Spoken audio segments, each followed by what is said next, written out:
बिस्मिल्लाहिर्रहमानिर्रहीम अस्सलाम वालेकुम वरहमतुल्लाहि वबरकातुहू। अक्सर ये सवाल होता है कि फ़ेसबुक का पेआउट सेटअप करना कैसे है? तो मैं आपको ना सारी डिटेल्स आज समझाऊँगा। मैं आज एक फ़ेसबुक का पेआउट बनाने लगा हूँ और उसकी सारी डिटेल्स। इसके अलावा मैं सऊदी अरब का बनाऊँगा और वो कौन-सा पेआउट है जो ख़राब नहीं होता, यानी जिसके चांस तकरीबन जो है ना वो 10% ही होते हैं, कभी-कभी ख़राब हो जाए अदरवाइज़ नहीं होते। आखिर में मेरे जो चल रहे हैं इस हिसाब से वो सारे यही हैं जो मैं आपको बना के दिखा रहा हूँ। इसके अंदर आखिर में एक चीज़ बताऊँगा जिससे अगर आप वो समझ लें तो आपका 30% जो टैक्स है वो बच जाएगा, अदरवाइज़ इसके ऊपर 30% टैक्स भी लगेगा। सबसे पहले मैं आपको अपनी लोकेशन दिखा दूँ और अपना स्कोर भी चेक करा दूँ। आईपी स्कोर यहाँ पे मैंने सर्च किया। उसके बाद ये मुझे कह रहा है कि आप सऊदी अरब रियाज़ में मतलब बैठे और आपका जो आईपी स्कोर है वो 90%। अच्छा, अब दूसरी चीज़ ये देखो कि यहाँ पे ये क्या नाम है आईडी का? मोहम्मद हसनैन। अब मैंने जो पेआउट बनाना है वो किसके नाम से बनाना है? मोहम्मद हसनैन के। जब सारी चीज़ें मैच में होंगी, एक जैसी होंगी, सेम होंगी, कभी भी इशू नहीं आएगा। अब सबसे पहले मैं काम करता हूँ, ये स्टार का पेआउट है। मैं इसका अपने सामने रखता हूँ। सबसे पहले सेटअप के ऊपर क्लिक करना है। अगर आप मोबाइल से करें तब भी ऐसे ही होगा और अगर आप लैपटॉप से करें तब भी ऐसे ही होगा। उसके बाद नीचे स्क्रॉल करके आपने एग्री टू टर्म करना है। उसके बाद वेरीफाई डिटेल करनी है, फिर नेक्स्ट करना है आपने। अब यहाँ पे वो पूछ रहा है कि आपने पुराना पेआउट लगाना है या नया पेआउट लगाना है। मैं कहता हूँ कि मैंने अब नया पेआउट बनाना है। और यहाँ पे क्या करना है, सबसे पहले मैं इसके अंदर ना डिटेल्स वगैरह फिल कर लेता हूँ, उसके बाद मैं इसको कंटिन्यू करता हूँ। अच्छा, वो 3 चीज़ें मैंने कर ली थी, नाम भी लिख लिया, डेट ऑफ बर्थ भी वही लिख ली जो आईडी में लिखी हुई है और ओरिजिनल सारी चीज़ें मैंने कर दी। उसके बाद मैंने कर दिया नेक्स्ट। नेक्स्ट करने के बाद वो आपसे पूछ रहा है आपने कौन सा बनाना है। यहाँ पे काफ़ी सारे हैं, अगर कोई इंसान एलएलसी से बना रहा हो तो वो एलएलसी सेलेक्ट कर लेगा। अब चूँकि मैं इंडिविजुअल बना रहा हूँ तो मैं इंडिविजुअल सेलेक्ट करके नेक्स्ट के ऊपर क्लिक करूँगा। आपने इन चीज़ों को गौर से देखना है। अब देखो यहाँ पे चीज़ें कौन-कौन सी वाला, सबसे कह रहा है कि आप अपना एड्रेस दें, उसके बाद सिटी दें, उसके बाद state, post code, number, email वगैरह ये सारी चीज़ें दें। अब मैं पहले इनको फिल कर लेता हूँ और आपने भी वही डालनी है, उसके बाद फिर मैं इसको नेक्स्ट कर दूँगा। क्योंकि ये जो इन्फॉर्मेशन है वो मैं आपको या आपको क्या वैसे भी यूट्यूब की जो पॉलिसी है वो आप शो नहीं कर सकते। अच्छा, आखिर में जो डालना होता है वो इकामा नंबर डालना होता है, आपने इस चीज़ को ज़हन में रखना है। वो सारी चीज़ें मैंने कर ली। अब यहाँ पे 2 ऑप्शन आ रहे हैं कि आपने बैंक कौन सा लगाना है। तो यहाँ पे लिंक मैनुअली और लिंक योर पेपाल अकाउंट। तो मैं मैनुअली मतलब फिज़िकल बैंक लगा रहा हूँ, क्योंकि फिज़िकल सबसे सेफ रहता है। अब यहाँ पे ओनर नेम कौन-सा होना चाहिए, जिस नाम से मैं पेआउट बना रहा हूँ। जब ये सारी चीज़ें सेम होती हैं, कभी भी आपका पेआउट ख़राब नहीं होता। तो मैं इसकी डिटेल सबमिट कर लेता हूँ, उसके बाद मैं इसको नेक्स्ट करता हूँ। याद रखना आपने IBN number, account holder name और आईबीएन नंबर, ये 2 चीज़ें सेलेक्ट करनी होती है, उसके बाद आपको नेक्स्ट करना होता है। और जो बंदा आपका वहाँ पे रहता है उसके पास ये सारी चीज़ें ऑलरेडी होती हैं, मतलब वो बना सकता है या बना हुआ होता है उसका। पेपाल भी आप लगा सकते हैं, पेपाल में और भी आसानी होती है। लेकिन सबसे जो अच्छा होता है वो ये वाला होता है। अच्छा, अभी मैंने हाफ पे आउट सेट किया था, अभी मैं दोबारा यहाँ पे आके उसके टैक्स इन्फॉर्मेशन वगैरह वो करता हूँ, क्योंकि अक्सर ये जो न्यू टैब है वो ओपन नहीं होता, तो मैं दोबारा से इसको ओपन करता हूँ। यहाँ पे ऑटोमेटिक वो सारी डिटेल्स खुद से उठा लेगा। मैं इसको कंटिन्यू रखता हूँ। अब ऐड टैक्स इन्फो आ गया, अब मैं इसके ऊपर क्लिक करता हूँ। अब ये न्यू टैब ओपन हो रहा है। अब ये जाके हो रहा है। अक्सर ये जो है ना ये ओपन काम नहीं करता, तो आपने इसको कट करके दोबारा से इसको करना होता है। अब यहाँ पे मेन डिटेल्स हैं, वो आपसे पूछ रहा है कि आप यूएस सिटीजन है। मैं कहता हूँ नो, मैं मतलब उसका सिटीजन भी नहीं और उसके कोई अलाई भी नहीं हूँ।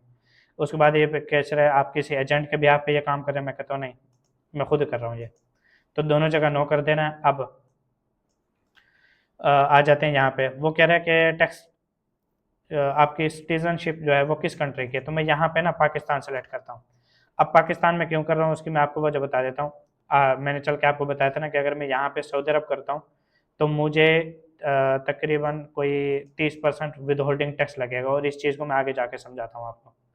अच्छा, मैंने यहाँ पे पाकिस्तान सेलेक्ट कर लिया। उसके बाद ये एड्रेस वगैरह ये सारी चीज़ें सेम रहे, वही सऊदी अरब ही रहे। नेक्स्ट रहे, उसके बाद वो पूछ रहा है कि यहाँ पे इनसाइड फिजिकली क्या होता है, तो मैं 100% कर देता हूँ। और यहाँ पे आके मुझसे वो मांगता है सिग्नेचर, मैं सिग्नेचर कर देता हूँ। उसके बाद आप पढ़ना चाहें पढ़ लें, उसके बाद आप डन करें तो ये ऑटोमेटिक ये हो जाती है। ठीक है। अब यहाँ पे मैं आपको चीज़ समझाता हूँ, वो कौन सी वाला। ये तो स्टार का था ना, जब आप कंटेंट मोनेटाइजेशन टूल का सेटअप करते हैं ना, उस टाइम आप जब आप ये कहते हो ना कि मैं मेरी जो सिटीजनशिप है वो पाकिस्तान की, वो फिर आपसे पूछता है कि आपकी जो टैक्स जहाँ पे आप पे करते हैं वो कौन सी सिटी है या कौन सी कंट्री है, तो आप वहाँ पे भी पाकिस्तान लिखो। अगर आप वहाँ पे सऊदी अरब लिखते हो तो उस टाइम ये होता है, ट्रेटी के नाम से एक ऑप्शन आता है। अगर आप सऊदी अरब सेलेक्ट करते हो तो वहाँ पे वो ये कहता है कि फिर आपको 30% उसकी उसका जो 30% है वो उसका इस्तेसा हासिल नहीं होगा, विद होल्डिंग टैक्स आपको लगेगा। यानी सीधे अल्फाज में अगर मैं आपको समझाऊँ तो पाकिस्तान और इसका यूएसए का मुआहदा है, एग्रीमेंट है कि पर्सनल इनकम के ऊपर विद होल्डिंग टैक्स नहीं लगेगा, जबकि सऊदी अरब और यूएसए का ये मुआहदा नहीं है। अगर हम पाकिस्तानी बना लेते हैं या इंडियन बना लेते हैं या कोई बना लेते हैं तो वहाँ पे ये टैक्स नहीं लगता, लेकिन अगर हम ये चीज़ सऊदी अरब के थ्रू करते हैं तो वहाँ पे वो टैक्स लगता है।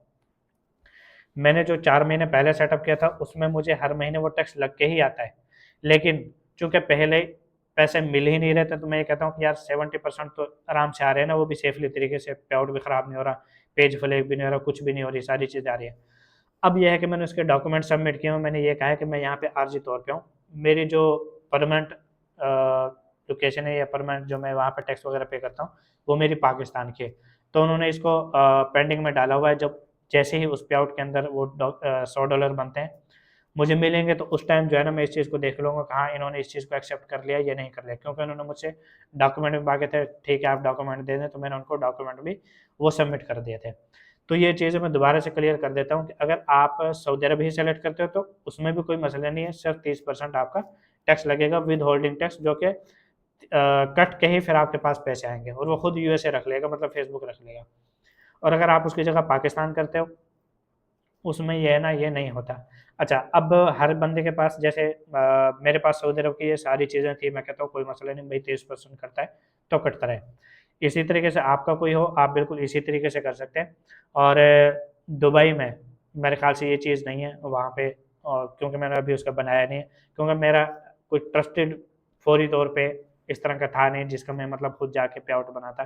तो बहरहाल ये सऊदी अरब का एक था तो मैंने उसका बना के उसको टेस्ट कर लिया। तो ये चीज़ थी, मैंने कहा आपको सेटअप भी करके बता दूँ और साथ आपको ये चीज़ भी क्लियर कर दूँ, दो के बहुत ज़रूरी है, अगर आप इसको नहीं समझेंगे तो आपका ज़्यादा इश्यू बनेगा। उसके बाद आप इसको डन कर दें ऑटोमेटिक। अगर मैं इसको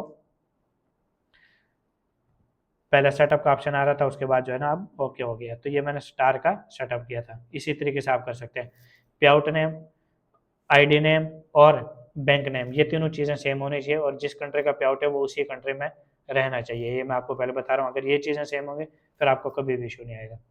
अस्सलाम वालेकुम वरहमतुल्लाहि वबरकातुहू।